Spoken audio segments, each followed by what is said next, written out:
let's go ahead and get into the winners and losers because there's always winners and losers. Now, take it for what it's worth. After the draft, every year there's articles being put out for who's winning, who's losing, and you never know, right? It takes it takes 3-4 years to understand who wins these drafts because although you might like more names on one team than the other, or you have your ranking set, compared to how the teams drafted, whether they reached or they got a good value. All of this is speculative, right? So I'm going again based off of what I deem as a winner, so immediate impact and good value picks. So I'm going to name 5 winners and 5 losers. So let's go ahead and get started with the winners. And my number one winner for the NFL draft this year is going straight to the Baltimore Ravens. They cleaned up in the draft, and I can't even lie. Well, I guess that's why I have them number one. They had the best draft, according to me. Again, we won't know until years down the line, but just looking at it on paper, the Baltimore Ravens pretty much crushed, the first few days of the draft, or the first couple of days of the draft, and then heading into day 3, that was just icing on the cake. So I'll go ahead and get into a few picks. So round number 1, they got Patrick Queen.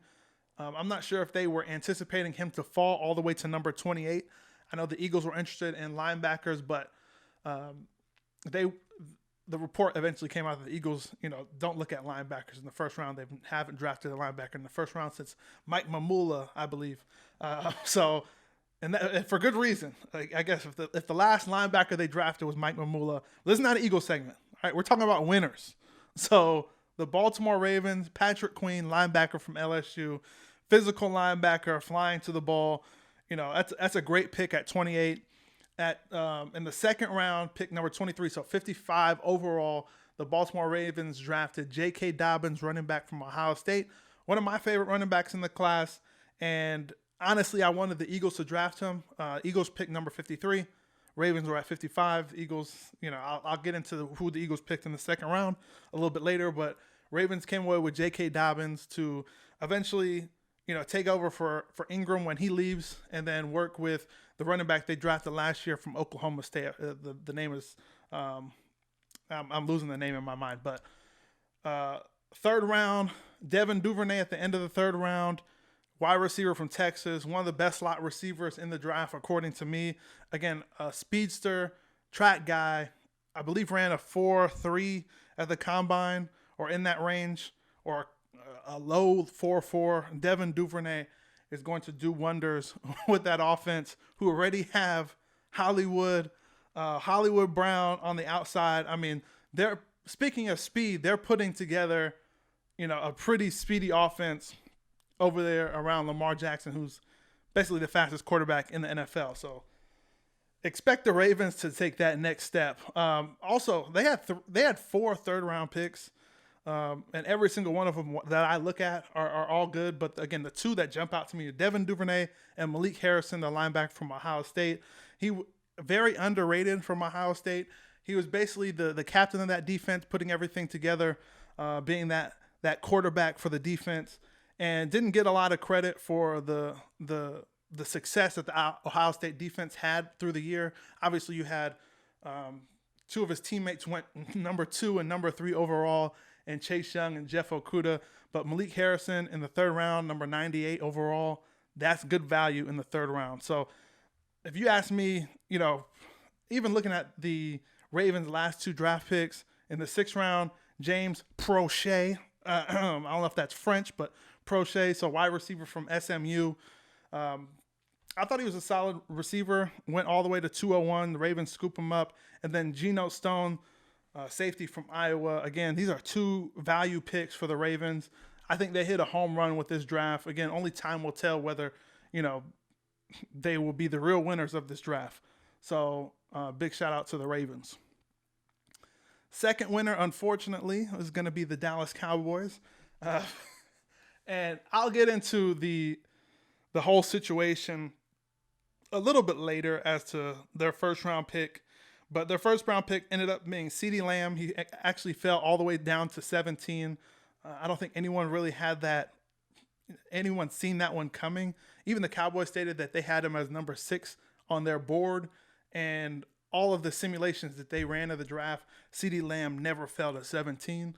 Luckily for them, CeeDee Lamb fell to 17 right in their laps, and Jerry Jones has been putting together some solid drafts for the Cowboys. CeeDee Lamb's a great pick at 17, and I can't fault him for taking it. Even though they just signed Amari Cooper to a $100 million deal, CeeDee Lamb on the opposite side is only going to help whoever the quarterback is. So I'm assuming that the Cowboys are doing everything they can to get Dak Prescott to sign that dotted line, but he hasn't yet. So obviously they're playing hardball.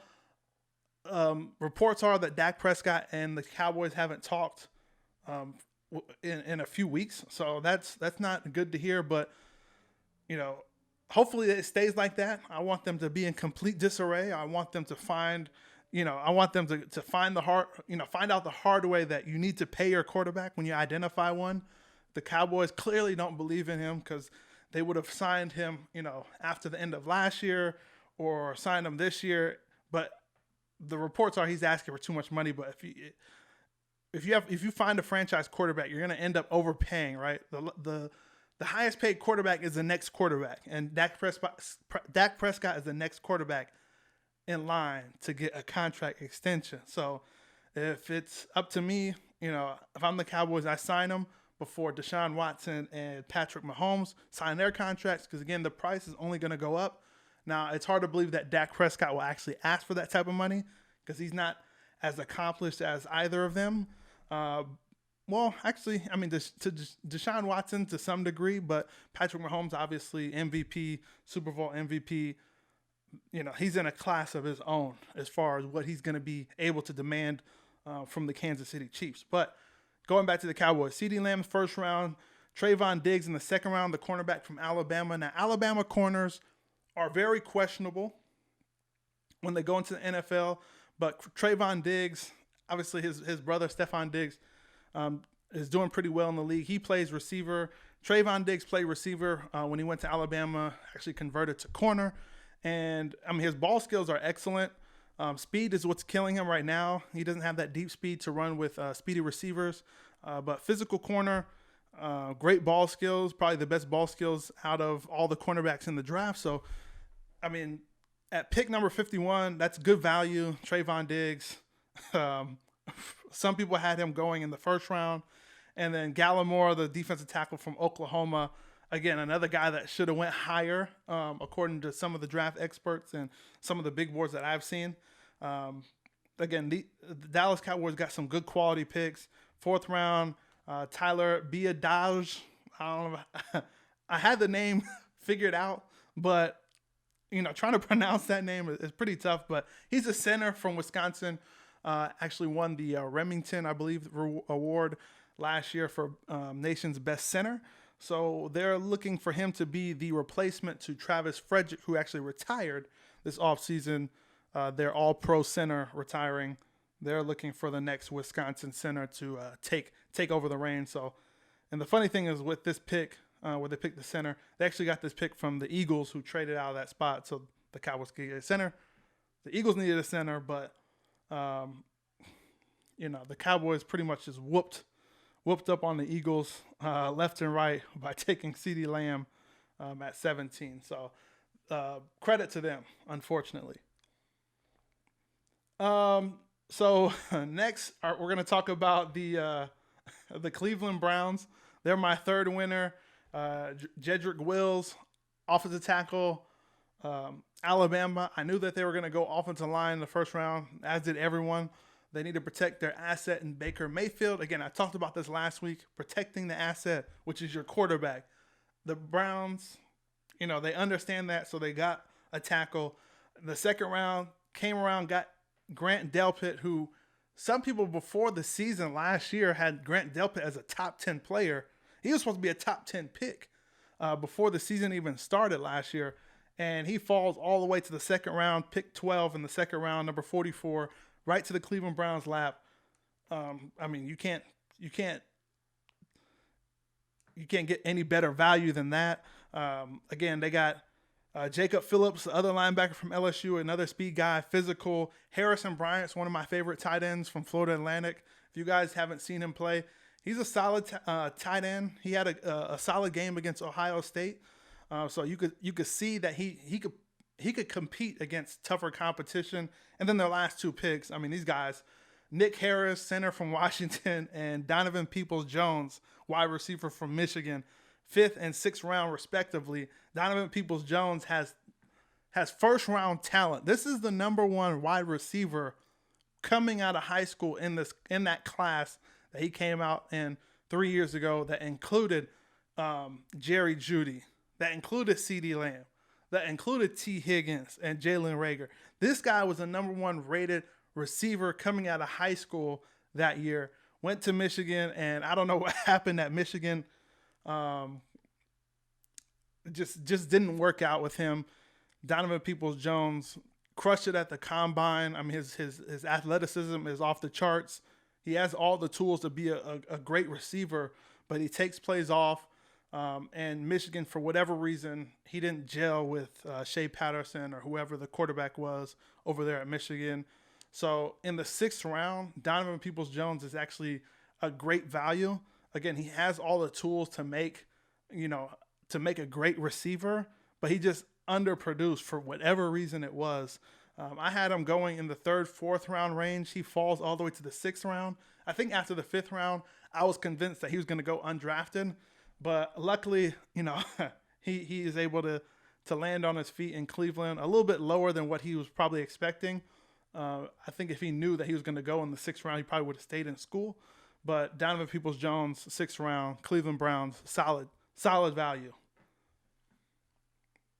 And, man, it seems like I'm staying in the AFC North, going to the Cincinnati Bengals. Now, they really couldn't mess this up unless they didn't draft Joe Burrow.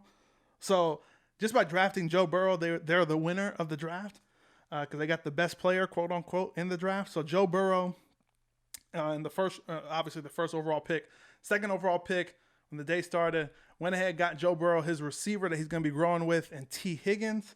T. Higgins, wide receiver from Clemson. I loved him coming out of the draft. A lot of people were cooling down on him as far as his speed, saying that he's not that fast. Now, he's not as fast as the other guys. He's not a burner, but he is faster than – he has that deceptive speed. He's a long strider. T. Higgins will jump up and get the ball. It doesn't matter if the corner's in his face when the ball gets there. He has an opportunity to catch every single pass that's thrown to him. Obviously within his catch radius, and he has a pretty big catch radius at 6'4".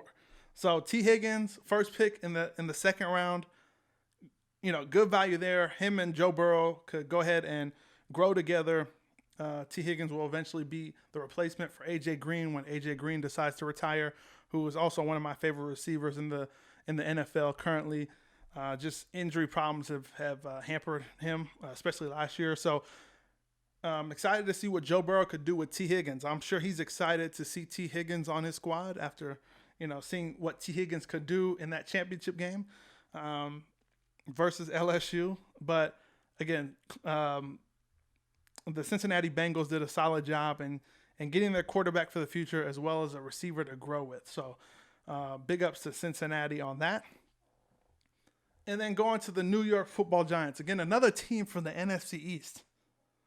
I mean, all these teams from the NFC East had great drafts. I was thinking about putting Washington in here in the winner's circle, but as far as top 5, they just couldn't cut the top 5, but they had a really solid draft.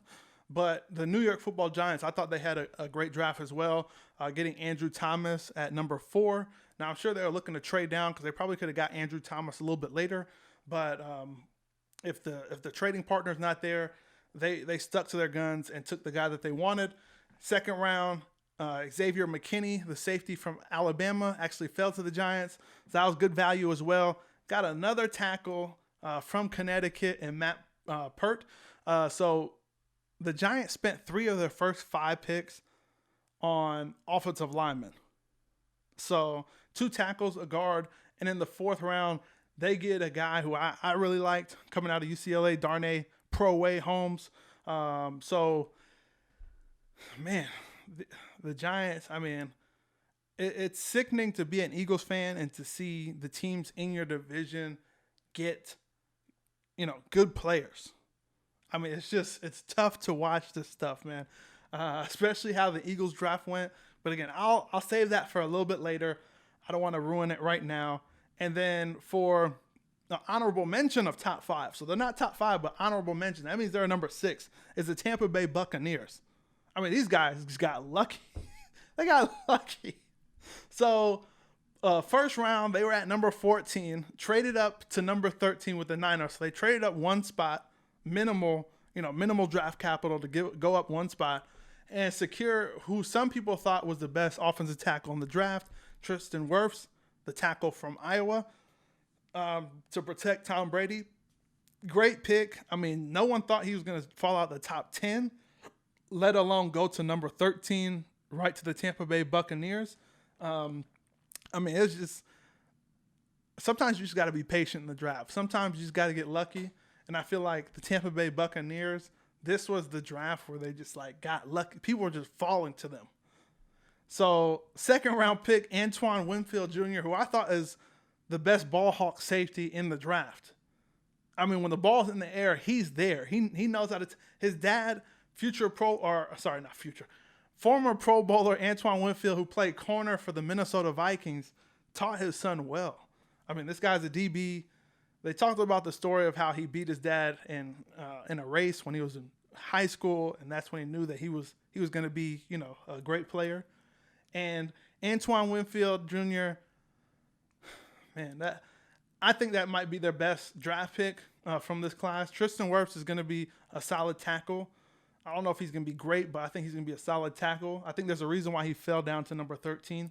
And, Keyshawn Vaughn in the third round. Fifth round, they get Tyler Johnson, who tore up the Big Ten this past season. I mean, guys were falling to him. They stuck to their board. They had a great scouting department. They had a great plan going into this draft. You could tell which teams had a great plan going into the draft, rather than just kind of throwing darts and winging it once the draft came up. So I feel like the Tampa Bay Bucks had a good draft. I would like to put them in the top 5, but they're honorable mention because they're not in the top 5. So now let's go to some of these losers. And let me take a sip of water. Sorry about that. Got to get that ice water. This is Arizona. Starting to get hot out here, you guys. Okay, excuse me. So Green Bay Packers, loser. Again, before you guys kill me, there's no winners and losers until 3-4 years later down the line. We're going strictly based off of paper. We're grading these based on names on a paper or on a computer screen, right in front of me. So first round, they trade up. The Green Bay Packers trade up to snag Jordan Love, the consensus third quarterback in this class from Utah State, the heir apparent to Aaron Rodgers, who still thinks that he's the future of the team. So Aaron Rodgers gets a new coach that's right around the same age as him. Leads the team to the NFC Championship game, loses to the Niners, who should have won the Super Bowl. And then instead of getting him more weapons on offense, they draft his replacement in the first round. And they didn't just draft him, they traded up for him. So they gave up draft capital to get Jordan Love. Now, Aaron Rodgers is 36, I believe. And the Green Bay Packers did the same thing when Brett Favre was 36 with the Packers. They drafted Aaron Rodgers at the end of the first round. But this is shocking because, again, Aaron Rodgers is playing at a high level. He just led the team to the NFC Championship game. I'm not going to say he didn't have any help because he has Adams. So Devontae Adams is a great receiver. I think he's top 5 in the league. And obviously, if you could get another receiver on the opposite end of him, that would be great. And this is a receiver draft, so there were receivers on the board. And the report is that the Green Bay Packers were actually trying to trade up to number 22. I think the Vikings picked because they were trying to trade up in front of New England. So the report was Green Bay was actually trying to trade up from, I think they were at 28 to 22. The Vikings obviously did not accept the trade because they wanted Justin Jefferson, so they drafted him. New England ended up not drafting Jordan Love. They ended up trading out of that 23rd spot. And I'm sure Green Bay was like, okay, well, let's wait on it a little bit. And then they got a little antsy, so they traded up to number 26 to snag Jordan Love. Questionable pick. Aaron Rodgers is still playing at a high level. Obviously, he's declined, within the, recent years. But so has his receiving core. When Aaron Rodgers was at the top of his game, he had, Greg Jennings, Jordy Nelson, Randall Cobb. Like, he had guys to throw to. Now it's kind of like Devontae Adams or bust. So get him some weapons. But at this point, Aaron Rodgers, I'm sure he's already stepped out as far as his loyalty to Green Bay. I think he's already disconnected at this point. This pick right here shows me that there's something there in between the coach and Aaron Rodgers, which, I can't complain about that. If the coach wants to get his own quarterback, he's gonna live and die, on his own shield. So he wanted Jordan Love. They were very interested in Jordan Love, and they were gonna get him come hell or high water. A.J. Dillon, running back in the second round. Again, another questionable pick. Running back is not a weakness for Green Bay's offense. Again, very questionable pick. A.J. Dillon from Boston College. Third round, Josiah DeGora from the tight end from Cincinnati. Now, I think he's a pretty solid tight end. I didn't think he was going to go in the third round. He's a good blocker. He's a pretty good pass catcher, but he's just undersized. He's an undersized tight end. So, again, these guys are reaching, unfortunately, at least in my opinion. Again, we won't know until 3 or 4 years later down the line, but this draft is just not it. You can make an argument their best draft pick was John Runyon Jr. in the 6th round from Michigan, just because he has the lineage, right? John Runyon, tackle for the Eagles, he was a nasty dude. So, I hope nothing but the best for Green Bay. In day 3 they went pretty hard offensive line, which is respectable, but they didn't draft any wide receivers. 0 wide receivers. So I don't know. Maybe they go back to the NFC Championship game. I don't see it. I think they were lucky to get to the NFC Championship game this year, in my opinion. But best of luck to Matt LaFleur in Green Bay. Now, second loser, New England Patriots. I feel like it was a reach again. Kyle Duggar, D2 player. He's a safety from Lenoir-Rhyne. He was drafted literally the pick right after the Giants drafted McKinney from Alabama, the safety.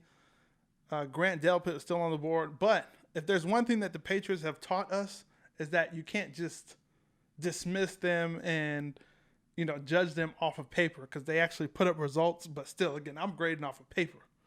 A great pick with Josh Uche from Michigan, a linebacker / DN. I think he's going to be the replacement for Kyle Van Noy on the outside. Undersized guy, but fast, can rush the passer. I think he'll be a solid player for New England. They got a couple tight ends for my boy Stidham. So I think, again, I have confidence in Stidham being the guy. Bill Belichick is, obviously, you got to give him the benefit of the doubt. I just don't think they did enough in this draft to, especially with the Kyle Duggar. I didn't think he was a top 40. I didn't even think he was a top 50 player in this draft, but they got him. Jennings, I believe he's injury prone. Again, a lot of these guys, they got a kicker in the 5th round, which they needed somebody to replace their kicker. But again, they didn't really add any more receivers to help Stidham. They're kind of going with what they have now. And N'Keal Harry, their 1st round pick from last year from Arizona State, hasn't shown much development. He didn't show any. Well, he showed a little bit of promise, but he didn't show that 1st round potential last year when he came back from injury. And I mean, obviously he was coming back from injury, but him and Tom Brady were not on the same page. and now he has a new quarterback with Jarrett Stidham. So hopefully he could build that chemistry whenever they're able to get a workout in this offseason when the NFL lifts the ban, so teams could start working out again. So I just think that they should have added a little bit more wide receivers, especially in a class where wide receiver was the strength of this class. They didn't add a receiver.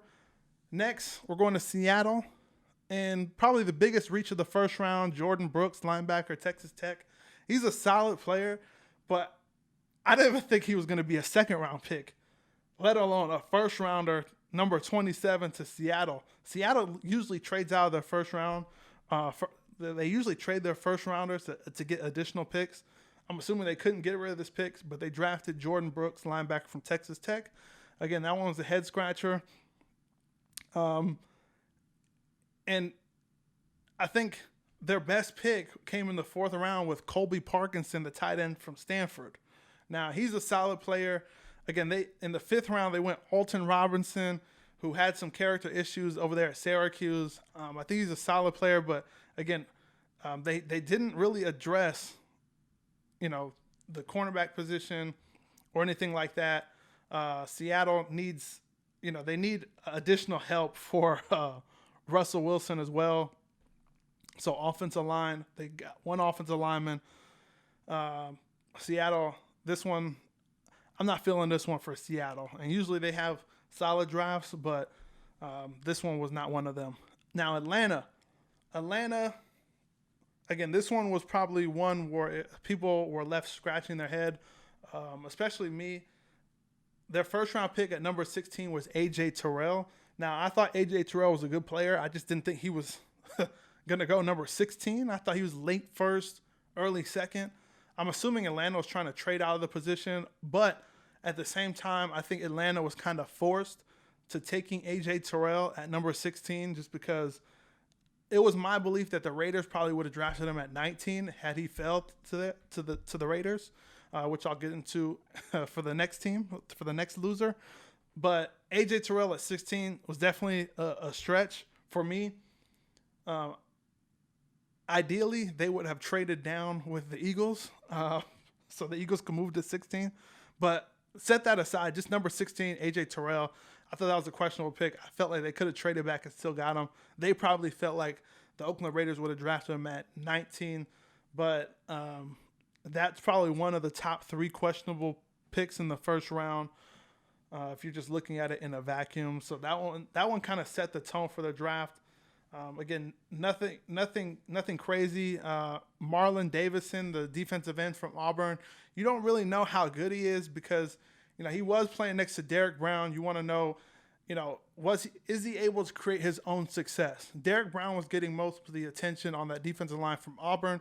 Marlon Davidson, is he able to live up to the production that he was providing at Auburn without a Derek Brown helping him out, right?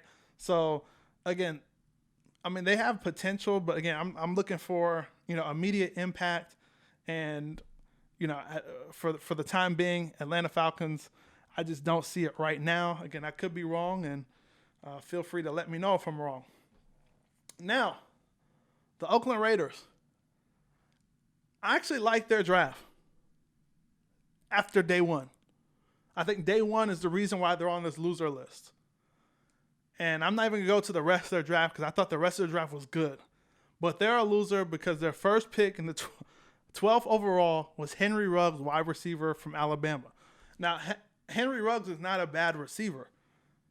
But if you add the context to him being picked number 12 when Jerry Jeudy and CeeDee Lamb are still on the board, that's where you see, okay, well, something's not adding up here. They drafted Henry Ruggs in front of CeeDee Lamb, Jerry Jeudy. That in itself is questionable, and you need to explain yourself to the Raider fans. Raider fans are not happy right now. Raider fans are definitely not happy right now, and I don't blame them. I do not blame them. So you get a speedster, you stick to the Raider name. Raiders are always known for drafting fast players. Track speed. Raiders, Mike Mayock, John Gruden, go Henry Ruggs, number 12. He better be a hit. He better be a hit because you pass on Jerry Jeudy, who some people believe he is the best route runner coming out of the draft that they've seen in 20 years. You pass on CeeDee Lamb, who some people are comparing him to DeAndre Hopkins. Andre Johnson. You pass up on that guy for Henry Ruggs. And Henry Ruggs, if you ask me, wasn't even the second best receiver on Alabama's team last year. Some people will argue he wasn't even the third best receiver on Alabama's team last year. Jerry Jeudy, Devontae Smith, Waddle. I mean, these guys, he had talent around him. And because he ran that 4.2, I mean, I wish him nothing but the best. Henry Ruggs, he's getting paid. Enjoy. I hope him. I wish him nothing but success with Oakland. But the fact that he was drafted over Jerry Jeudy and CeeDee Lamb already puts you in the loser category in my mind. Already. Because they're elite. Those guys are elite. Ruggs is not elite. He got elite speed. But he's far from elite. And then they come around at number 19 and get Damon Arnett, the cornerback from Ohio State. I don't think anyone had him ranked in the first round. Again, you can make an argument that he wasn't even the second best corner on Ohio State. I know Ohio State puts in those, they don't want to be called DBU, but they're DBU. Jeff Okudah is legit. He went number 3 overall. This guy wasn't even the second best cornerback on their team. Ask Ohio State fans how they feel about Shaun Wade. Shaun Wade, the corner who got ejected in the playoff game in the Fiesta Bowl because of the bogus targeting call when he hit Trevor Lawrence for a sack. He's the second best corner on that team. Damon Arnett is not that guy. At number 19, come on. Because of those 2 picks in the first round, the Raiders are already in the loser category. Already. Even though I like their day 2, day 3 picks. Come on. Raider fans should be pissed off. This is unacceptable. And I'm glad I'm not a Raider fan. Thanks for stopping by. Make sure you guys hit that subscribe button for more fire sports takes. And for those of you who are on the go, make sure you subscribe to our full show, which airs every Thursday on Apple Podcasts, Google Podcasts, Spotify, and a bunch more. Until then, I'm chucking it up, and I'll see you guys next time.